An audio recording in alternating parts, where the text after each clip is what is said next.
तो बहुत इंटरेस्टिंग कहानी है। तो क्या हुआ था कि क्योंकि मैं बहुत परेशान रहती थी, बीमारियां बहुत ज़्यादा थी रुना जी मेरे को। पहले नहीं होती थी, लेकिन शादी के बाद धीरे धीरे धीरे करके बहुत बीमारियां आने लगी। यूट्रस में मुझे फाइब्रॉइड्स आने लगे, बहुत ज़्यादा यूट्रस की हालत बुरी थी। और माइग्रेन का इशू था, और रात रात को उठ के मैं दीवार पे अपना सिर मारती थी कि अब ठीक हो जाए, अब ठीक हो जाए। तो बहुत ही बुरा एक फ़िज़िकल लाइफ मेरी जो थी, मेरी शारीरिक जिसे बोलते हैं, वो बहुत ही ख़राब स्थिति में था मेरा।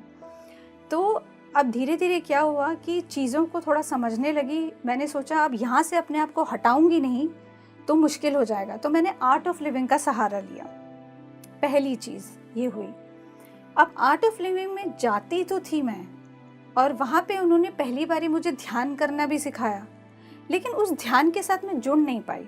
जिसे कहते हैं ना, एक आत्मा की कॉलिंग होती है कि यही है, बस इसके साथ पकड़ के इसको रखना, वो नहीं हुआ मेरे साथ। तो मैं जाती थी, हर सैटरडे संडे जाती थी, वहाँ पे ध्यान करती थी, लेकिन वापस आके ना एक डिससैटिस्फैक्शन रहता था कि नहीं यार, ये नहीं है, कुछ और है, किसकी तलाश में है जो तू, वो कुछ और है। तो धीरे धीरे क्या हुआ कि आर्ट ऑफ लिविंग भी छोड़ दिया। और फिर क्या हुआ, 2011 में मुझे आनापानसति ध्यान के बारे में पता चला।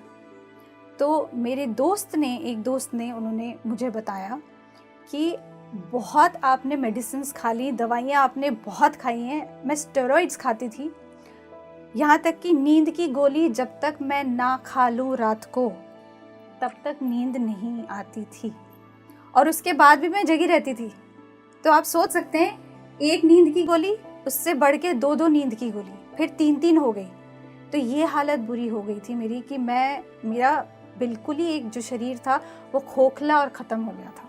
सबसे पहले जो ध्यान ने जो चीज़ मेरे साथ की वो थी, मेरे जो शारीरिक इश्यूज़, प्रॉब्लम्स थी, जो मैं चुनौतियाँ फेस कर रही थी, उस चीज़ को ठीक करने का सबसे पहले ध्यान ने काम करना शुरू कर दिया। जी, तो सबसे पहले तो मेरा, जैसे मैंने आपको माइग्रेन का बताया, तो माइग्रेन ख़त्म हुआ मेरा 6 महीने के अंदर अंदर। जो डॉक्टर, बॉम्बे से मेरी डॉक्टर्स की दवाइयाँ आती थी, और जो डॉक्टर मेरा बॉम्बे से भी इलाज कर रहे थे, दिल्ली से इलाज कर रहे थे, वो ठीक नहीं कर पाए थे मेरा माइग्रेन।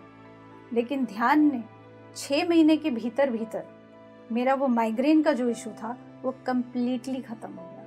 लेकिन वो 6 महीने मैंने बहुत ज़्यादा ध्यान किया। मतलब ऐसा लगता था कि मैं छोड़ूं ही ना ध्यान को, क्योंकि ऐसा लगता था एक दोस्त मिल गया है मुझे, और वो दोस्त मुझे अपने आप से मिलवा रहा है। और वो जो एक शांति का एहसास, वो जो एक एहसास, खिंचाव जो आपको महसूस कर रहे थे आप, वो जी बिल्कुल। तो 6 महीने मैंने लगातार 5-6 घंटे ऐसे ध्यान करने बैठ जाती थी। यहाँ तक कि मैंने जो ग्रीन पार्क में वसंता मैम का पिरामिड है, यहाँ पे आके मैंने पिरामिड में ध्यान करना शुरू किया, जब मुझे पिरामिड की ऊर्जा के बारे में समझ आने लगा। ऐसे ही नहीं, जब मैंने उनसे बात की, उनसे समझा, क्योंकि वसंता मैम बहुत अच्छे से पिरामिड ऊर्जा के बारे में समझाती थी शुरुआत में, क्योंकि पिरामिड बना था और हम लोग नए नए ध्यानी थे। तो हमें ज्ञान देना, बताना कि क्यों पिरामिड एनर्जी लेना चाहिए, उसकी ऊर्जा लेना चाहिए। और सच में बहुत चीज़ें वहाँ पे चेंज हुई मेरी, जब मैं वहाँ पे सज्जन सांगत्य में रहती थी, लोगों के साथ बैठती थी, उनके एक्सपीरियंसेस सुनती थी, तो बहुत चीज़ें मेरे जो है ज़िंदगी में बदलने लगी।